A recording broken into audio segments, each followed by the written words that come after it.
बिस्मिल्लाहिर्रहमानिर्रहीम। अस्सलाम वालेकुम। उम्मीद है आप सब खैरियत से होंगे। आज के लेक्चर में हम डिस्कस करेंगे एक्सरसाइज 3.1 का क्वेश्चन नंबर 1, जिसमें हम डिस्कस करेंगे कि एवरेज रेट ऑफ चेंज क्या होता है, इसकी डेरिवेशन कैसे होंगी और फिर फाइनल इसका क्वेश्चन कैसे सॉल्व किया जाएगा। ठीक हो गया, चलें बढ़ते हैं एवरेज रेट ऑफ चेंज की जानिब। ठीक, यहाँ पर देखिए कि ग्राफ आपको दिख रहा है। ठीक, यहाँ पर हॉरिजेंटल एक्सिस पर x की वैल्यूज़ हैं और वर्टिकल एक्सिस पर y की वैल्यूज़ हैं। ठीक, x की वैल्यूज़ आपको इनपुट शो करा रही हैं और y की वैल्यूज़ यहाँ पर आउटपुट दे रही हैं। ओके, अब अगर हम सिंपल फंक्शन की बात करें, सपोज कर लें कि यहाँ पर y इक्वल्स टू 2x + 1 है, तो यहाँ पर x क्या है हमारे पास, इंडिपेंडेंट वेरिएबल है, और यहाँ पर y हमारे पास क्या है, डिपेंडेंट वेरिएबल है। और ये फंक्शन हमें बता रहा है कि x की वैल्यू चेंज होने से y की वैल्यू में चेंज आएगा। ठीक, अब एवरेज रेट ऑफ चेंज क्या होता है? Average rate of change he basically हमें बता रहा होता है कि इंडिपेंडेंट वेरिएबल के चेंज होने से कितना चेंज आ रहा है डिपेंडेंट वेरिएबल में। ओके, अब इस बात को डिस्कस कर लेते हैं ग्राफ की हेल्प के साथ। ठीक हो गया। ओके, अब यहाँ पर देखिए कि x1 की वैल्यू जब चेंज होकर x2 हुई है, तो यहाँ पर ऑटोमेटिकली चेंज आ गया है y की वैल्यू में, यानी आउटपुट की वैल्यू में, जो कि y1 से y2 की जाने बढ़ गया है। ऐसी बात है, तो जैसे चेंज x2 में आया है वैसे ही चेंज y की वैल्यू में भी आ चुका है। तो पहली वैल्यू x1 पर हमें a पॉइंट पे शो करा रही थी, लेकिन जैसे चेंज आया है अब हमारी वैल्यू b पॉइंट पर शो करा रही है। तो बेसिकली ये जो कर्व्ड लाइन है ये आपको बता रही है कि एवरेज रेट ऑफ चेंज कितना आया है इंडिपेंडेंट वेरिएबल के चेंज होने से डिपेंडेंट वेरिएबल में। ठीक हो गया। अब अगर हम बात करें कि सेकंड लाइन, यहाँ पर आपको एक स्ट्रेट लाइन शो हो रही है, तो straight line between 2 points is called second line. तो यहाँ पर हमारे पास बेसिकली जो स्ट्रेट लाइन आएगी उसको हम कहेंगे कि ये एक सेकंड लाइन है। ठीक हो गया। x1 और x2 में जो चेंज आया है उसको हम डेल्टा x से शो कर देते हैं, और y1 और y2 में जो चेंज आता है उसको हम डेल्टा y की मदद से शो कर देते हैं। ठीक हो गया। अब याद रखिए कि डेल y यानी डेल्टा y और डेल्टा x का एक फार्मूला है, वो आपको याद रखना है जब जब आपको क्वेश्चंस में निकालना पड़ेगा। तो डेल्टा y का क्या फार्मूला है, y2 - y1, और डेल्टा x हम कैसे फाइंड करते हैं, x2 - x1। इस तरह से हम एवरेज रेट ऑफ चेंज को ग्राफ की हेल्प से देखते हैं। ठीक हो गया। अब आ जाते हैं हम derivations of average rate of change. ठीक हो गया। यहाँ पर देखिए एवरेज रेट ऑफ चेंज को हमेशा हम यूँ शो करेंगे delta y by delta x। Delta y को हमने डिस्कस किया था, वो होता है y2 - y1, तो यहाँ पर वैल्यू पुट कर दी गई है। डेल्टा x होता है x2 - x1, तो x2 - x1 लिख दिया गया यहाँ पर। ओके, याद रखिए कि एक फंक्शन को हम y equals to F of X लिख सकते हैं, y एफ ऑफ एक्स के इक्वल होता है। तो यहाँ पर y की जगह मैंने एफ ऑफ एक्स पुट कर दिया, और यहाँ पे क्योंकि 2 था और साथ में 2 आ चुका है। सेम यहाँ पर y पर दोबारा एफ ऑफ एक्स आएगा, और यहाँ पर 1 है तो यहाँ पर हम 1 शो कर देंगे। ठीक हो गया। और हम जानते हैं कि x2 - x1 डेल्टा x के बराबर होता है, तो हमने उसको डेल्टा x लिख दिया यहाँ पर। देख रहे हैं आप सब, वेरी गुड। ओके, अब अगर हम यहाँ पर x2 की वैल्यू फाइंड करना चाहें तो हम यहाँ से फाइंड कर सकते हैं। हमने सिंपल डेल्टा x के फॉर्मूले को थोड़ा सा मॉडिफाई करना है, तो यहाँ पर हम क्या करते हैं, ये वाला x अगर हम इस तरफ ले आए इक्वल्स टू के, तो हमारे पास x2 की वैल्यू आ जाएगी x1 + डेल ऑफ x। तो यहाँ पर मैंने x2 की जगह डाल दिया x1 + del of x minus F of X अपनी जगह पर, और डेल ऑफ x। ये तमाम का तमाम हमारे पास एवरेज रेट ऑफ चेंज का फॉर्मूला कंसिडर होगा, और इस तरह से हम डेरिवेशन करेंगे एवरेज रेट ऑफ चेंज की। याद रहेगा? ठीक है। अब अच्छी तरीके से फार्मूला को देख लीजिए, क्योंकि हम अब यहाँ पर एक्सरसाइज 3.1 का क्वेश्चन नंबर 1 डिस्कस करने जा रहे हैं। ओके ओके, क्वेश्चन नंबर 1 क्या है, find the average rate of change of the following function over the indicated intervals. Okay, A part है y equals to x² + 4 from x equals to 2 to x equals to 3। यहाँ पर interval दे दिया गया है आपको कि x1 की value 2 है और x2 की वैल्यू 3 है। ठीक हो गया। अब हम एवरेज रेट ऑफ चेंज को फाइंड करेंगे स्टेप बाय स्टेप। ठीक हो गया। सबसे पहले याद रखिए, जब आपके पास y इक्वल्स टू x² + 4 होगा तो आपने सबसे पहले इसको f ऑफ x कंसिडर कर लेना है। अभी हमने थोड़ी देर पहले डिस्कस किया था कि हमारे पास y equals to F of X ही बेसिकली होता है, तो हम y लिखें या एफ ऑफ एक्स लिखें कोई फ़र्क नहीं पड़ता, एक ही बात है। तो हमने यहाँ पर F of X equals to x square plus 4 लिख दिया। ठीक, सेकेंड स्टेप ये होता है कि हम x के साथ डेल्टा x को ऐड कर लेते हैं। तो यहाँ पर देखें F x plus delta X equals to X, यहाँ पर भी प्लस और x के साथ डेल्टा x आ जाएगा और ऊपर स्क्वायर प्लस 4। ठीक हो गया। यहाँ पर फॉर्मूला ओपन करते हैं x plus del x square का, जहाँ पर a की वैल्यू है x और b की वैल्यू है डेल ऑफ x। ऐसी बात है, ठीक हो गया। यहाँ पर लिखते हैं a स्क्वायर यानी x square plus 2ab del x x plus again b square यानी कि डेल्टा एक्स स्क्वायर। ठीक हो गया, प्लस 4 अपनी जगह पर। फिर यहाँ पर क्या आ जाएगा x square 2x delta x plus delta x square plus 4। यहाँ पर ये वैल्यू आ चुकी है f x plus delta x. अगर आपको फार्मूला याद हो एवरेज रेट ऑफ चेंज का, जो कि होता है f x plus delta x minus F of x del of x, इस वजह से हमने यहाँ पर f x plus delta x की वैल्यू फाइंड कर ली है। ठीक हो गया। अब हमने यहाँ पे फार्मूला लिख दिया एवरेज रेट ऑफ चेंज का और यहाँ पर हम वैल्यूज़ पुट कर देते हैं। अब यहाँ पर f x plus delta x की वैल्यू क्या है, x square plus 2x plus delta x plus delta x square plus 4, जो कि यहाँ पर लिख ली गई है। ठीक, माइनस यहाँ पर फॉर्मूले का, और एफ ऑफ एक्स स्टार्ट में क्वेश्चन पे आपको दिया हुआ था जो कि था एक्स स्क्वायर प्लस 4, तो यहाँ पर एक्स स्क्वायर प्लस 4 ब्रैकेट में आ चुका है और नीचे डेल्टा एक्स अपनी जगह पर। ठीक, अब सिंपल हम क्या करते हैं, हम ब्रैकेट को ओपन करते हैं, x square plus 2x delta x square plus 4 minus plus minus x square minus plus minus 4। Okay, और यहाँ पे डेल्टा एक्स आ गया है। अब यहाँ पर देखें तो बहुत चीज़ों की कटिंग हो रही है, जैसे कि एक्स स्क्वायर की एक्स स्क्वायर के साथ और 4 की 4 के साथ। ठीक, तो बाकी क्या बच गया 2x delta x plus delta x square by delta x. ठीक, यहाँ पर ये वैल्यू अभी है delta y by delta x की, लेकिन क्वेश्चन यहाँ पर कंप्लीट अभी नहीं हुआ। ठीक हो गया। ओके, अब हम यहाँ पर डेल्टा एक्स देख रहे हैं दोनों वैल्यूज़ के साथ है, तो डेल्टा एक्स कॉमन ले लेते हैं, अंदर आ जाएगा 2x plus delta x divided by delta x. यहाँ पे डेल्टा एक्स और डेल्टा एक्स की कटिंग हो रही है। ठीक हो गया। तो अब हमारे पास यहाँ पे बचा 2x plus delta x delta y by delta x की वैल्यू, लेकिन अभी भी हमारे पास वैल्यू नहीं आई है एवरेज रेट ऑफ चेंज की। ठीक हो गया। तो अब यहाँ पर हम डेल्टा एक्स को फाइंड कर लेते हैं। आपको याद है कि डेल्टा एक्स का क्या फार्मूला होता है, x2 माइनस x1, जो कि क्वेश्चन के स्टार्ट पे हमें गिवन था। ऐसी बात तो हम यहाँ पे लिख देते हैं as we know x1 equals to 2, x2 equals to 3, और सिंपल इन दोनों को माइनस कर देते हैं। यहाँ पर डेल्टा x की वैल्यू आ गई है 1। अब इस डेल्टा x को हम पुट करेंगे अपनी इक्वेशन 1 में। ठीक हो गया। ओके, यहाँ पर देखिए 2 आ चुका है, x में x1 की वैल्यू आ चुकी है जो कि 2 है, प्लस डेल्टा x की वैल्यू है 1 जो कि 1 पुट कर दी गई है। इस तरह से 2 2 4 प्लस 1, तो यहाँ पर आ गया delta y by delta x यानी average rate of change equals to 5 at indicated interval. Okay okay, अब हम चलते हैं क्वेश्चन नंबर 1 पार्ट बी की जानिब, जहाँ पर फंक्शन आपको दे दिया गया है y equals to x square plus 1 by 3x, और यहाँ पर इंटरवल आपको दे दिया गया है x1 minus 3 to x equals to 3। Okay, सबसे पहले हम इसको f ऑफ x कंसिडर कर लेते हैं, x square plus 1 by 3x। ठीक हो गया। अब आपको याद है कि सेकेंड स्टेप में हम f ऑफ x के साथ डेल्टा x को ऐड करते थे, ऐसी बात है। तो चलें डेल्टा x को ऐड करते हैं।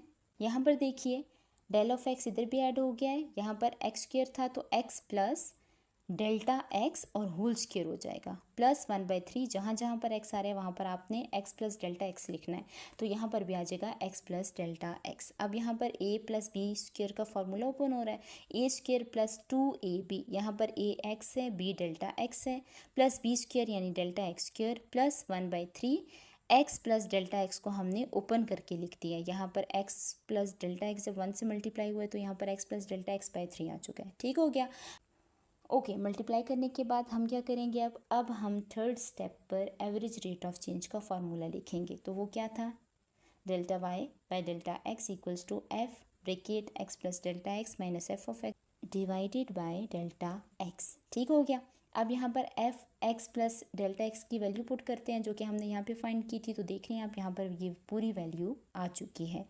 अब माइनस अपनी जगह पर और एफ ऑफ एक्स क्वेश्चन के स्टार्ट में दिया हुआ था एक्स स्क्वेयर प्लस 1/3 एक्स, ठीक आ चुका है यहाँ पर। Okay, delta x as it is. अब यहाँ पर क्या करते हैं, सिंपल इक्वेशन ओपन कर देते हैं। X square plus 2x delta x plus delta x square plus 1/3 x plus delta x minus plus minus x square minus plus minus 1/3 x, ठीक हो गया। अब हम यहाँ पर इस वाले ब्रैकेट को ओपन करते हैं। यहाँ पर तमाम वैल्यूज़ एज इट इज़ आ जाएंगी और यहाँ पर x जब 1 से मल्टीप्लाई होगा तो x/3 और डेल्टा x जब 1/3 से मल्टीप्लाई होगा तो डेल्टा x/3 आ जाएगा, ठीक हो गया। अब हम यहाँ पर देख रहे हैं कि कटिंग हो रही है, जैसे कि यहाँ पर एक्स स्क्वेयर से कट रहा है, ठीक, और यहाँ पर माइनस x/3 प्लस x/3 से कटिंग हो रही है, ठीक हो गया। तो यहाँ पर हमारे पास तीन वैल्यूज़ बच गई हैं, 2x delta x plus delta x square plus del of x/3, ठीक, यहाँ पर आ चुकी है और यहाँ पे डेल्टा x आ चुका है। अब मैं देख रही हूँ कि तीनों वैल्यूज़ के साथ डेल्टा x है तो मैं कॉमन ले लेती हूँ, अंदर आ जाएगा 2x plus delta x plus 1/3, ठीक। डेल्टा एक्स और डेल्टा एक्स की अगेन कटिंग हो जाएगी यहाँ पर और इस तरह से हमारे पास dy/dx आएगा 2x plus delta x plus 1/3।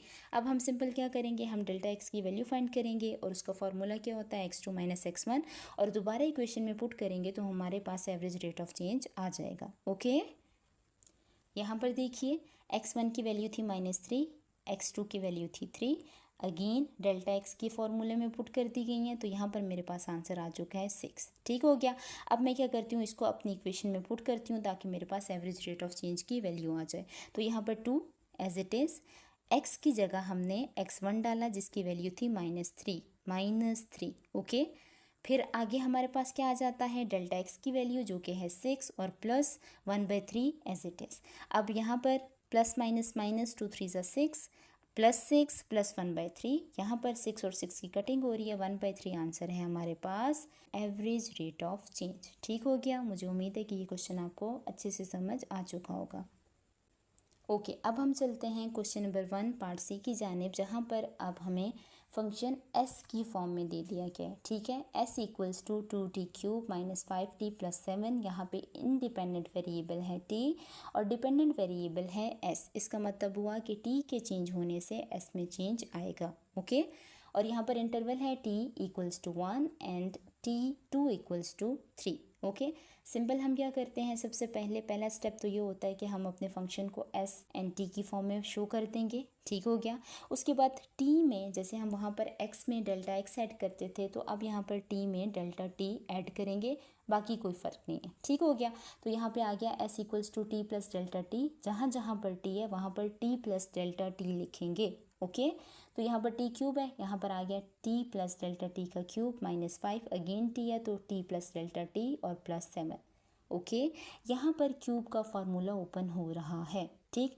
Cube का फार्मूला क्या होता है, होल क्यूब का a³ plus b³ plus 3ab² plus 3a²b। यहाँ पर मैंने लिख दिया है आपकी आसानी के लिए ताकि आपको अच्छे तरीके से याद हो जाए एक तो, और दूसरा आप आसानी से वैल्यूज़ को पुट कर सकें, ठीक हो गया। यहाँ पर क्या करेंगे, a³ है तो t का क्यूब आ जाएगा, ठीक।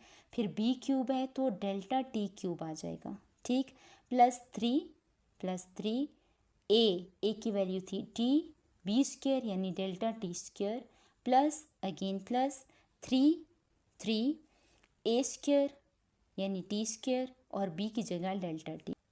इस तरह से हम a plus b whole cube का फार्मूला ओपन करेंगे, ठीक। अब हम आगे सिंपल ब्रैकेट को ओपन कर देते हैं दूसरी वैल्यूज़ को लाने के लिए। तो यहाँ पे -5 को t से मल्टीप्लाई करेंगे तो -5t minus plus -5 delta t और plus 7 as it is, okay. उम्मीद है कि इस स्टेप की आपको समझ आ चुकी होगी। अब सिंपल हम क्या करते हैं, 2 को इस पूरे ब्रैकेट से मल्टीप्लाई करा देते हैं। तो यहाँ पर आ जाएगा 2t³ 2 delta t³ plus 2 3 6t delta t² plus 6t² delta t, okay, -5t - 5 delta t plus 7 as it is, okay. तो ये वैल्यू आ गई है s t plus delta t की, ठीक है। जब हम ये वैल्यू निकाल लेते हैं तो थर्ड स्टेप में हम एवरेज रेट ऑफ चेंज का फार्मूला लिखते हैं। तो क्या फार्मूला है, delta s by delta t equals to f t plus delta t minus f t by delta t, okay. यहाँ पर f t plus delta t की वैल्यूज पुट करेंगे जो भी हम फाइंड कर आए हैं, ओके। तो यहाँ पर एज इट इज़ ये तमाम की तमाम वैल्यूज़ लिख ली गई हैं, ठीक।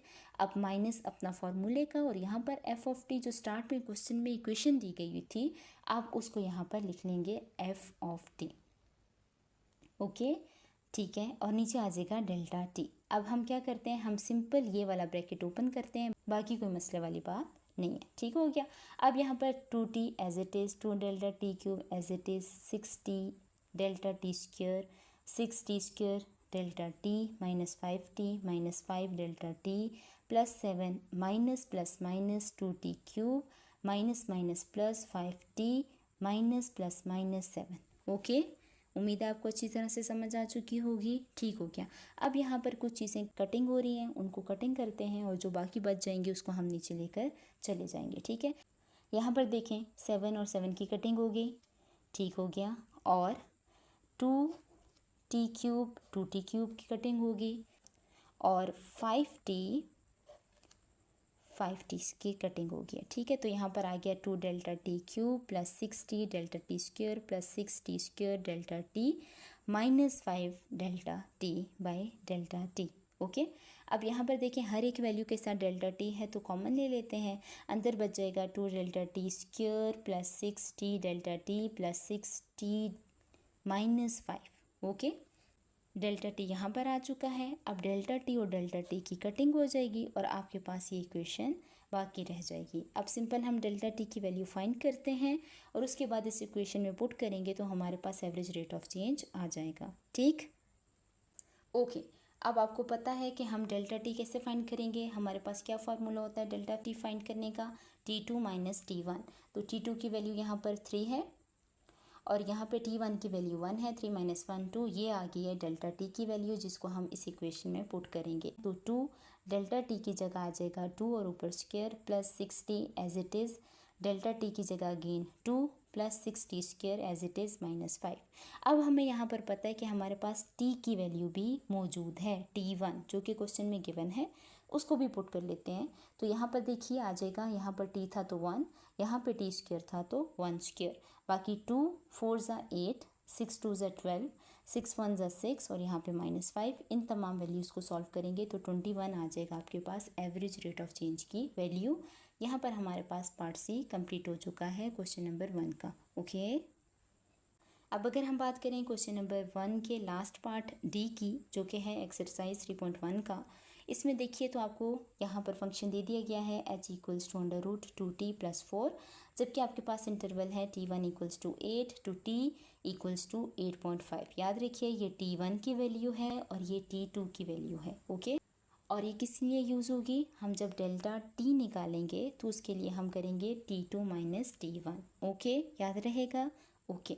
अब हम आ जाते हैं यहाँ पर एफ ऑफ टी में, ठीक है, और फंक्शन को लिख देते हैं यहाँ पर। नेक्स्ट स्टेप क्या होता है, अब आपको अच्छे से याद हो चुका होगा कि हम फंक्शन लिखने के बाद, एफ ऑफ एक्स लिखने के बाद हम एफ ऑफ एक्स में डेल्टा एक्स को ऐड करते हैं, या जो भी वेरिएबल यूज़ हो रहा हो, एफ ऑफ टी यूज़ हो रहा हो तो टी में हम डेल्टा टी को ऐड करते हैं। तो यहाँ पे देखिए टी था तो टी प्लस डेल्टा टी आ चुका है, और जहाँ जहाँ पर पूरी इक्वेशन में टी यूज़ होगा हम वहाँ वहाँ पर टी प्लस डेल्टा टी डालेंगे सेकेंड स्टेप में।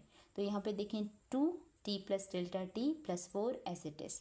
अब थर्ड स्टेप क्या होता है डेल्टा टी ऐड करने के बाद कि हम यहाँ पर एवरेज रेट का फार्मूला लिख देते हैं। तो एवरेज रेट का फार्मूला क्या है, delta H bye delta T. ये क्यों आया है, क्योंकि अब हमारा फंक्शन एच और टी की फॉर्म में था, ओके। और F t plus delta t minus f T divided by delta t, okay.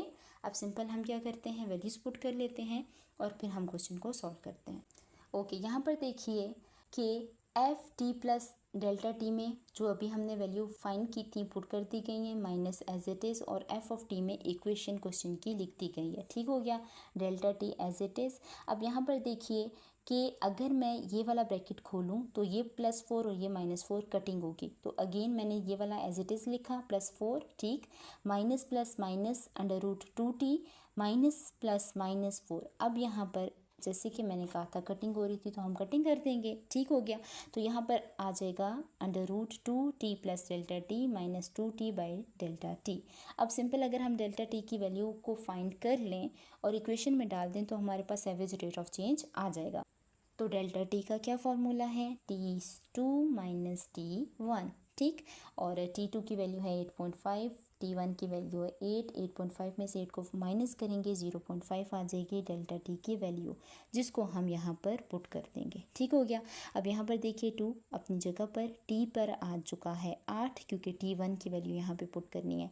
ΔT की वैल्यू भी हमने फाइंड की है 0.5 minus again as it is √2 और t की जगह हम डाल देंगे 8 क्योंकि T1 की वैल्यू 8 है जो कि क्वेश्चन के स्टार्ट में गिवन है, ओके। और यहाँ पर नीचे डिवीजन में ΔT की वैल्यू 0.5 डाल दी गई है, सही हो गया। अब 8 में जब 0.5 को ऐड करेंगे तो 8.5 माइनस 2 को 8 से मल्टीप्लाई करेंगे तो 16 डिवाइडेड बाई 0.5। यहाँ पे √17 - 4 आ चुका है डिवाइडेड बाई 0.5। जब इसको कैलकुलेटर पे फाइंड करेंगे तो आपके पास एवरेज रेट ऑफ चेंज की वैल्यू आ जाएगी 0.0246। इस तरह से हम एवरेज रेट ऑफ चेंज का कोई भी क्वेश्चन सॉल्व कर सकते हैं। उम्मीद है कि यहाँ पर आपको ये क्वेश्चन समझ आ चुकी होगी। अगर कोई कन्फ्यूजन बाकी है तो आप मुझसे कमेंट सेक्शन में पूछ सकते हैं।